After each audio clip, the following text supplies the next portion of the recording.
Alright, I'm going to give you a quick rundown of what I have for my kayak.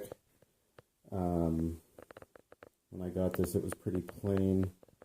I have done a great deal of extra bits in kind of customizations. So, yeah, that's the Walmart one. I got it for 400 bucks. Started adding things pretty quickly, being the cleats. I got one here and one down behind me on both sides. I got them on the other side too. I think I did the 2-inch one here. That's probably closer to like 3 inches, and then a 6-inch cleat.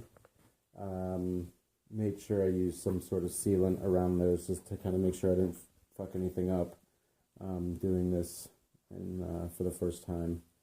That little rack right there is it's for holding different things. I got them from Yak Attack, which is that company. They send you a sticker. It looks sweet. It went on. But I think you can find them from other companies a lot cheaper. Yak Attack's pretty expensive. So this little bit looks like that. Kind of just slides right in, and then you just turn the top side, and that T-bit is locked in place.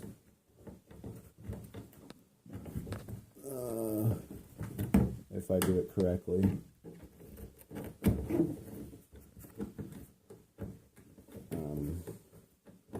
So yeah, I can slide that up and down depending on where I want it to be, and a lot of times I'll use my anchor trolley to set myself horizontally, and then on this guy I have the 2 flush mounts behind.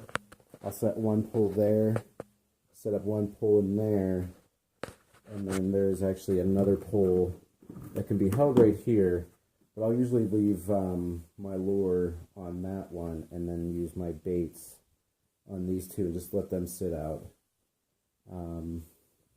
Not the paddle that this one came with.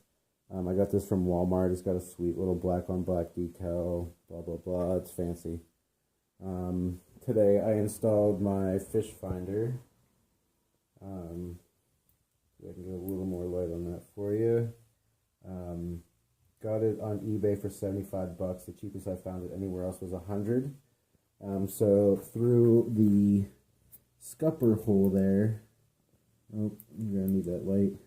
Through the scupper hole, I have the transducer on the bottom, and then what I ended up doing, instead of drilling a hole directly into the kayak, I drilled it into the lid. The reason it's so big is because the part that locks into the back of the fish finder is a little big, and I had some troubles getting it through everything. On the inside of this, you can see I got a little 12-volt battery. I Velcroed to the bottom of that. I'm still debating whether I'm going to get a waterproof case for that. Everything else seems pretty waterproof. I've never had too many issues. Little custom seat that I made using a milk crate and a stadium seat. What holds it on is just a little clip, and the PVC pipe is to keep my excess rope for my anchor, and then my aunt got me this little waterproof case so I can keep cell phone, etc. And then I got wireless headphones that I can answer phone calls and listen to music to and give commands. So on this kayak, it has a this whole thing comes out, and I throw basically everything that I need in there for transport, and then I'll take my fishing rod holders out of there, my flag out, and then last year I used it for my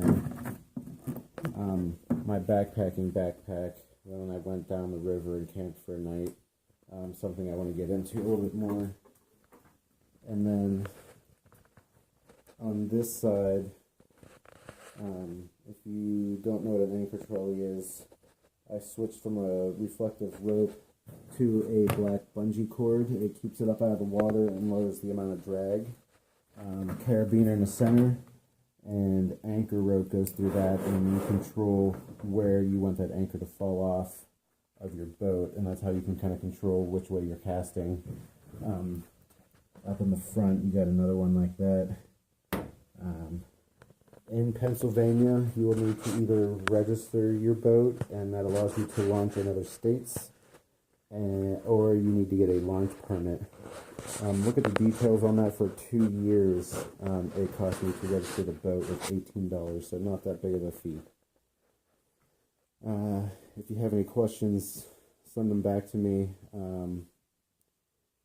We can go through the email or go via text. Have fun.